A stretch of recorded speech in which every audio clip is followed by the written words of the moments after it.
for an hour. Is that right? Leaves me a lot of time. Right? So you're used to it. You're ready. Okay, this is just for you. An hour. Let's pray. May the words of my mouth and the meditations of our hearts be acceptable in your sight, O God, our strength and salvation. Amen. Some of you are probably familiar, either, I think the kids were all out of country or out of town, so they may not have seen, but if you read the news or followed up, most of us are probably familiar with Nick Walenda's walk across Niagara Falls. Walk on a tightrope across Niagara Falls. It was pretty amazing to watch, and if you haven't watched it, of course, in this day and age, you can always go back and see pictures of it on the internet. He is the first person in 100 years, and somebody asked me, well, hasn't somebody done that before him? Well, I think if somebody did it before him, they did it at a much narrower spot. But he is the first person in 100 years to walk across the falls. Started at Terrapin Point in the United States and finished 34 minutes later on the other side in Canada. And of course, one of the moving moments was when he got close to the other side and he waved to the crowd and they all began to cheer him and say, "Go Nick, go Nick, go Nick." But what impressed me most, and that's a pretty impressive thing, so you'd think you could only go down from there. But what impressed me most was a follow-up interview they did on Good Morning America. It was filmed on ABC, so Good Morning America got the follow-up interview. And they asked him, the person interviewing him asked him how he could do that. And the question implied, not how could you do that physically, how did you learn to walk with the balancing pole, and how did you learn to walk, It had nothing to do with that. It really said, how do you walk on a tightrope that many feet above the water with mist and with rain and with fog and with seagulls? They said he had to dodge seagulls and birds at one point. How do you do that? How do you accomplish that? What gets you over? To which Walenda responded, "I focus on the other side." When he said that, it wasn't a literal, "I focus on the land on the other side." He says, "I focus on that which will get me there." And if you watch the tape of him going, he is praying out loud as he goes. Now, you might be thinking, I'd be praying if I was on a rope several hundred feet above the water too. But his prayer was one of trust in something other than himself. The recognition that above and beyond every skill and all the hours he has put in doing this, he does not make it to where he needs to go, to where he desires to go, where his goals have set him without a power beyond himself. That's what really impressed me. And it seemed to coincide so perfectly with our gospel lesson for this morning. For that's precisely where we're told, or go back and reread the 4th chapter, the 31st verse. It says, where is Jesus trying to take the disciples? It says he's trying to take them to the other side. He's trying to get them to a place that they aren't naturally used to being in, to a place of their spirit, to a place of their being, not simply a physical geographic point, but a place in their life and in their wholeness that God intends for them, that they were intended to live at and to know, but were inhibited either by themselves or by culture or the environment in which they raised. Jesus is trying to take them, not to another shore, but to the other side, a new place. The word salvation in Hebrew has nothing to do with life after death. It literally means to be made whole. In other words, to no longer be broken, to be the person and the spirit God intended us as God's creation to be. But as they're going to the other side, what happens? A big storm kicks up. Waves that would overcome them and overwhelm them. Things and situations that could not just stop them, but potentially drown them. They can't get where they want to go. Something's in their way. It's a really big deal. And I thought to myself, how much that is like life as we seek to be more than we are, as we seek in our goals to live, and we say this very superficially, a more Christ-like life. And as we're on that journey, things get in our way. Things stop us. Things that seem overwhelming, like they will suffocate us and drown us and pull us under. Things that we try to rationalize and minimalize, but really come in a very grand size when we face them. Things that would prohibit us from getting to the place in our existence and in our future where God would direct and lead us and have us be. To be saved, to be made whole, to be all that we are called to become. What are the waves we encounter? We encounter fear. We encounter doubt. We encounter drips from the ceiling.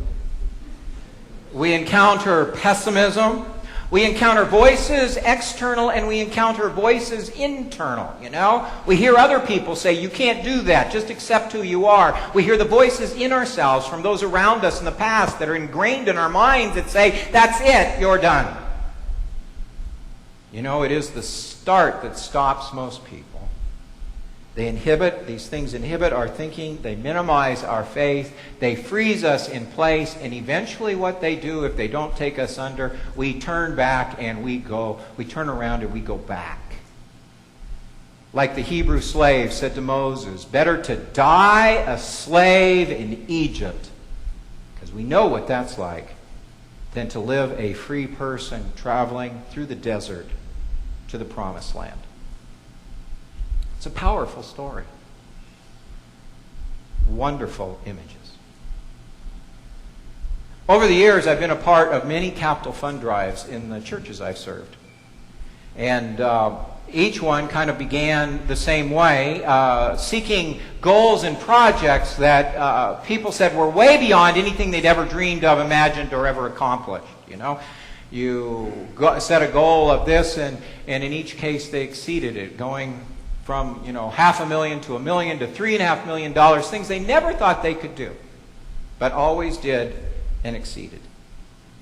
But what you learn when you enter into those kinds of unknowns, those kinds of dreams and visions of a different future, is the first people out of the chute are negative. They're negative. They are tied and bound by a fear of failure. What if we fall short? What if we can't accomplish it? Let's think about it longer, which you learn as a pastor. When somebody says, let's think about that longer, what it really means, it's code. It's code for, if we can stall this long enough, he'll get tired and weary and he'll go away. Right? And I don't think that the people that expressed those feelings were negative about what we were doing. I don't think that at all. They weren't opposed to it. It is the stuff in between. It is the unknown. And it is the sea that has to cross, and the what-ifs, and the could-haves, and the maybes, and all those negative things and tapes that play in our head that prohibit us from seeing, let alone getting to that other side. They blind us, they block us, they blur our vision from focusing on where God calls us to be and to go. I want you to go back and reread this story. It's very interesting to me that the people who fail, the people who are most afraid in this situation and in this story, are the professionals. Did you catch that? Did you think about that? Who are the people that say we're going to die? The fishermen. Do you really think this is the first time they saw big waves on the Sea of Galilee? I mean, do you really think that? And who do the fishermen, who do the professionals turn to? They turn to a man who's a preacher, a carpenter, a granite carver. They turn to someone who has no skills that we know of in terms of sailing a boat, and they say, save us. Shouldn't it have been the other way around? I mean, when you think about it, shouldn't they have been the ones saving him as well as themselves, saying, no problem, Jesus, just sleep a little longer. We got it taken care of. You know?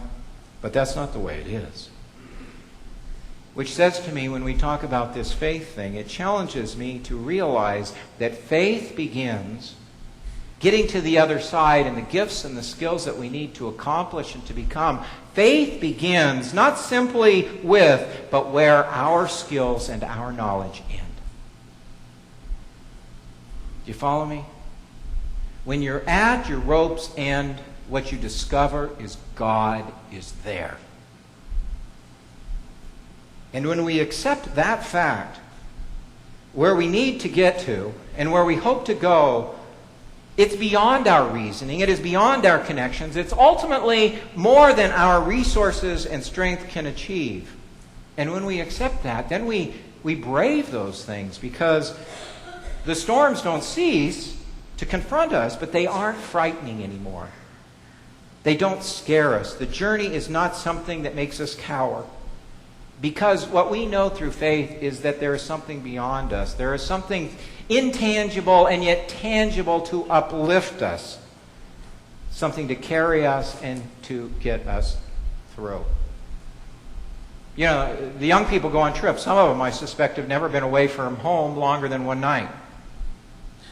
Let alone journey with all these other people and live in common surroundings and all the other things that go along with this. But when they do it, as frightening as that might be, although they may not admit it, it's scary for all of us, you realize you can do it, and you do it again, and you do more.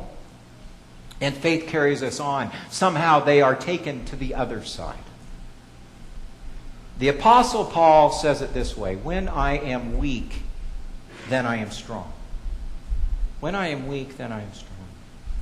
Which from a worldly or humanistic perspective makes no sense. The world tells us if you're going to be strong, put on some armor. If you're going to be strong, get all the knowledge you can. If you're going to be strong, amass armies, build technologies, build fortresses and fences. If you're going to be strong, do everything you can. And Paul says just the opposite. When you realize that those things ultimately can't save you or get you where you need to go, you find your real strength, which is beyond those things and comes from God. Ultimately, it's not those things that save us. Ultimately, it's something more, something intangible and yet real. And what we've done in our society so often is that we have become like a dog chasing its own tail. You know, we're always looking for something more from ourselves. We're always looking for more answers. We're always looking for us to solve everything. And we just keep going like this and like this and like this. And Jesus says, be still, trust in something more, and you'll get there. It is intriguing to me that since the beginning of the Enlightenment, the Renaissance, the Protestant Revolution, the Scientific Revolution especially, it's interesting to me that over the last 500 years, humanity has been on a quest for the ultimate answers. You know, if only we can answer this question, then we'll know everything. We'll know the source of origin. We'll know all of this. And so we're on this quest, which is not entirely wrong, but ultimately we place our faith and our future in the answers to those questions. And yet, if you look at it, and that kind of recalls the Garden of Eden, doesn't it? If only we eat of the fruit of knowledge, it will all be okay. But what's interesting about that quest is the more answers we find to questions, the more questions we have. It hasn't solved things. It just takes us deeper and it takes us broader. You know? Where once we thought that the atom was the bottom definition of life, we now know there's things smaller than an atom. Where once we believed not only that we were the center of the universe, but that we could see the end of the universe, now we know that the universe is at this very moment expanding in some places and dying in others. Where once we thought that uncovering our DNA code would find out why we're all different, what it's taught us is how much we are the same. How similar and related we are. You know, if you go back 64 generations to the time of Jesus or the time of the Romans, it took 1 trillion people coming together to produce you. 1 trillion people. Which means that somewhere along that line, we have had cousins that have gotten married. We are more related and more in common than we think. You know, when you get down to your basic DNA code, you know that you have 99.9% the same in all of you. So the more answers we look for to our questions, the more questions we have. Human knowledge has not and probably will not ever get us to that place. which is not to say we shouldn't search these things out. We don't increase our abilities and our skills. But what it does say is there is always so much more. There is always so much more. And there does not come that peace, but constant stress when we always think it's always in our hands and in our abilities. There is wonder we cannot fathom. There are miracles we cannot understand. There is something on the other side, and you can get there when you acknowledge you cannot do it alone. That you embrace the mystery of the divine. We have eliminated mystery in the world. We have. We think we need to and can explain everything. And yet the story says there is a mystery to this faith thing that you've got to embrace and accept. So going back to the beginning where this sermon started, you know where the next place is Nick Walenda wants to walk across? The Grand Canyon. He's got permits to do it already. So he's got permission to do it. And I cannot help but think back to the 70s. The last person tried to get across the Grand Canyon. Do you remember who he was? Evel Knievel, huh? And he was going to do it with a rocket motorcycle and miserably failed. And what a contrast in personalities. Evel Knievel and this Nick Walenda. Interesting, is it not? I wouldn't be surprised if he is able to do it. But you know, that's really not the point. The point is not, can he do it? The point is the answer to that question, how will he do it? And he will do it, if it's accomplished, he will do it with more than the skills he has honed. He will do it with a faith that believes in more than he can explain, finds courage in more than he can personally offer, because he will do it because, as he says in his own words, he is focused on the other side. That's what keeps him balanced, and that's what keeps him moving.